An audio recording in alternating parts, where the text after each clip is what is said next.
যাচ্ছে। এই গো শৈলেন্দা,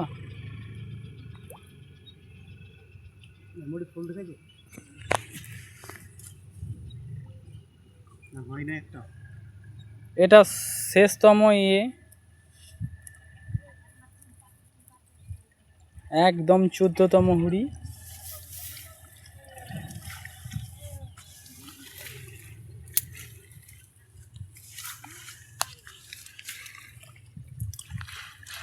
কেমন লাগছে কমেন্টে কিন্তু অবশ্যই জানাবেন, কমেন্ট না করলে বুঝতে পারবো না। 14তম, সত্যি তাই 14তম হুড়ির আবারও সেই বানগোচি। তো বন্ধুদেরকে দেখাই মাছে জলের গতি কি পরিমাণে থাকে। দেখো, তোমাদেরকে মিথ্যা কথা বলবো না, একটা বানগোচি কি স্পিডে এটার মধ্যে ঘোরাঘুরি করছে। সেকেন্ড লাগছে না, সেকেন্ড কি বলবো, মানে আমাদের মিসাইলও ফেল, এত পরিমাণে স্পিড থাকে জলের মধ্যে। মানে জলের মধ্যে সত্যি একটা ছোট মাছও অনেকখানি শক্তি প্রয়োগ করতে পারে। আর মাছ হচ্ছে সত্যি বোকা জলজ প্রাণী, এরা বুঝতে পারে না। বুঝতে পারলে তো এরা হুড়ি ছেড়ে অবশ্যই পালিয়ে যেত। সুচতুরভাবে ধরতে হয়, তার জন্য সুযোগ পেলে তো অবশ্যই পালিয়ে যাবে, কারণ মৃত্যু ভয় সবারই আছে। কেউ চায় না মরতে, তাতে যাই হোক না কেন মরতে কিন্তু কেউই চায় না।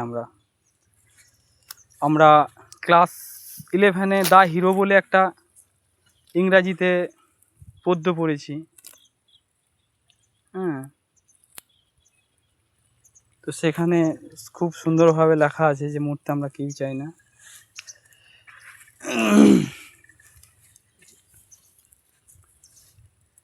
বন্ধুদেরকে জানাই শুভ দীপাবলির অগ্রিম প্রীতি, শুভেচ্ছা, অভিনন্দন, ভালোবাসা। সত্যি ঋতুর রাজা যে হেমন্তকাল বা শীতকাল, সত্যি ঋতুর রাজা বলা হয়।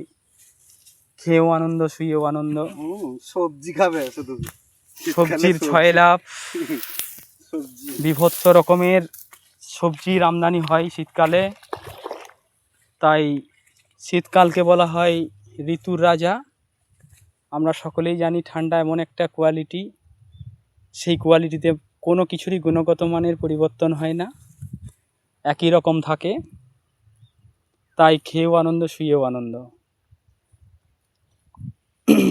তারপরে যত রকম অনুষ্ঠান, মেলা, খেলা আমাদের শীতকালেই হয়ে থাকে।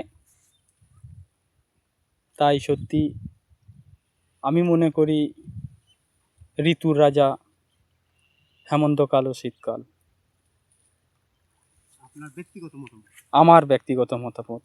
বন্ধুরা, তোমরাও কমেন্ট করো তোমাদের কোন ঋতু ভালো লাগে। আমাদের 14তম হুড়ি ট্যাসেক কাকা প্রস্থান করছে। আমাদের আজকের শেষ ব্লগ। বন্ধুদেরকে বলবো ট্যাসেক কাকার চ্যানেলটি সাবস্ক্রাইব, ফলো এবং শেয়ার করার জন্য। সত্যি ট্যাসেক কাকার একটা ইউটিউবেও চ্যানেল রয়েছে, সেম অ্যাকাউন্ট ট্যাসেক কাকা বলে। আমাদের পল্লী গ্রামের যে রীতিনীতি সেইগুলোকে তুলে ধরার চেষ্টা করে থাকে। তাই ফলো, শেয়ার, সাবস্ক্রাইব চাই।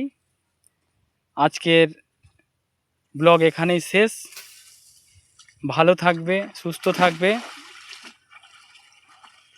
ততক্ষণে চলি, টাটা।